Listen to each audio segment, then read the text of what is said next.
Thank you, Pak Khalid. Assalamualaikum warahmatullahi wabarakatuh.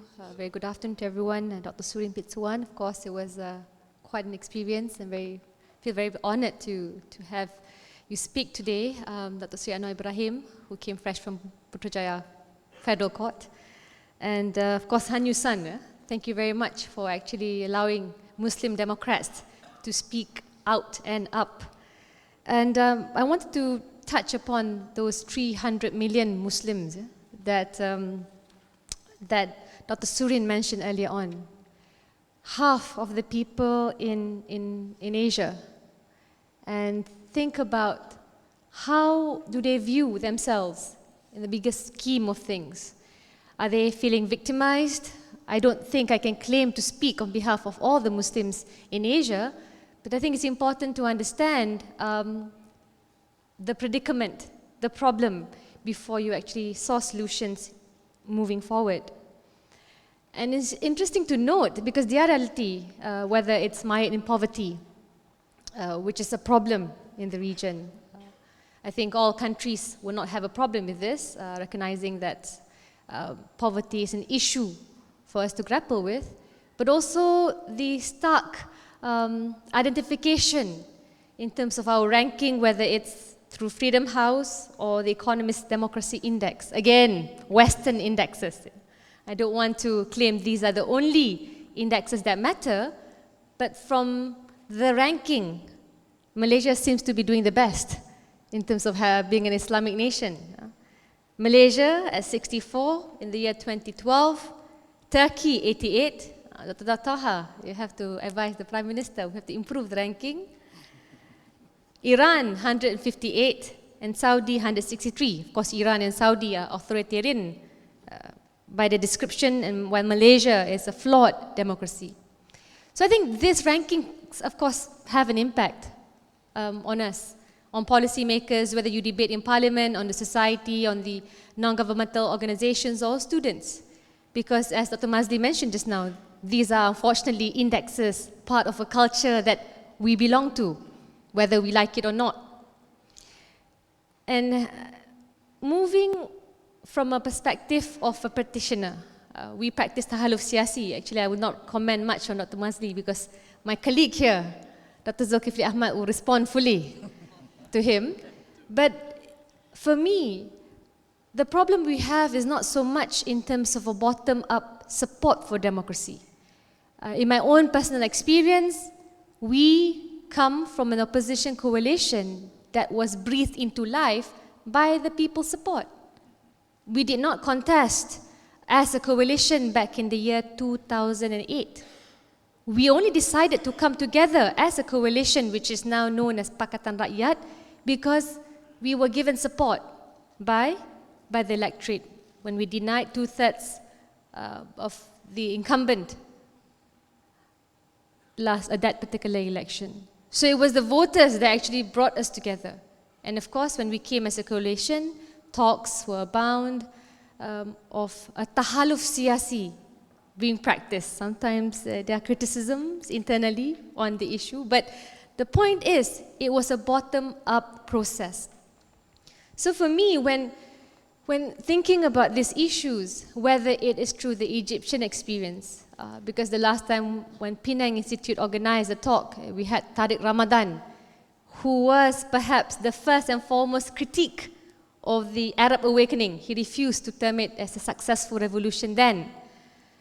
And it seemed that in every movement, first, Muslim Democrats, having overlapping consensus on the basic issues, whether it's social justice, whether it's rule of law, these are all points we can agree on, common denominators.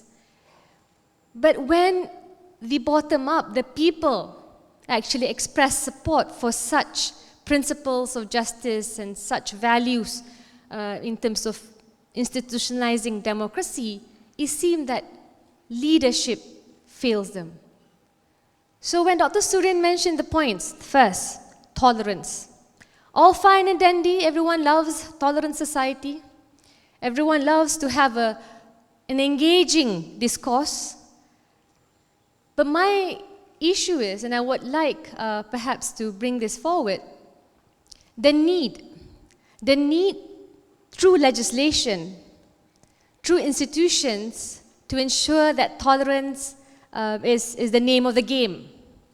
Because it's not just about society espousing tolerance for one another.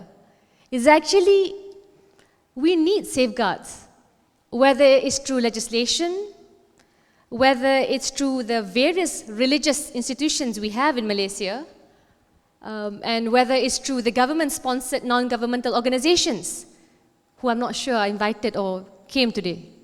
The ones that are here are not sponsored by the government. But my point is, these are the legitimate institutions that can sort of provide certain direction with regards to a tolerant or creating a tolerant society.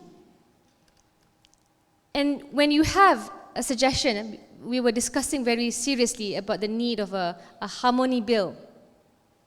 This was discussed between members of parliament, brought by the Attorney General's chambers, a part of it, to be passed in parliament, to ensure that you actually foster unity against the wreckage or the destruction wreaked by the Sedition Act.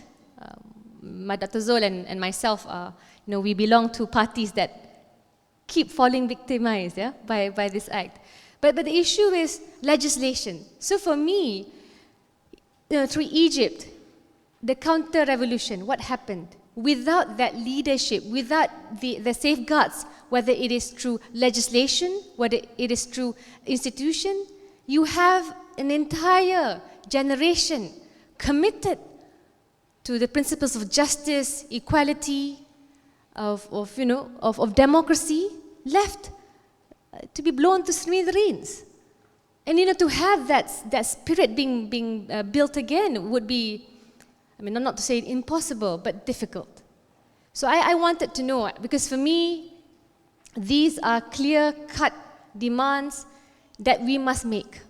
We saw a real-life example when Pak Watik presented through former President Habibie. 17 months. I basically tweeted to the Prime Minister. I don't know if he reads all his tweets, but I said, in 17 months, former President Habibie managed to abolish the permits required for media publications. I've been trying for some years now, but my bill never gets discussed in Parliament. But the issue is the Prime Minister has not done this.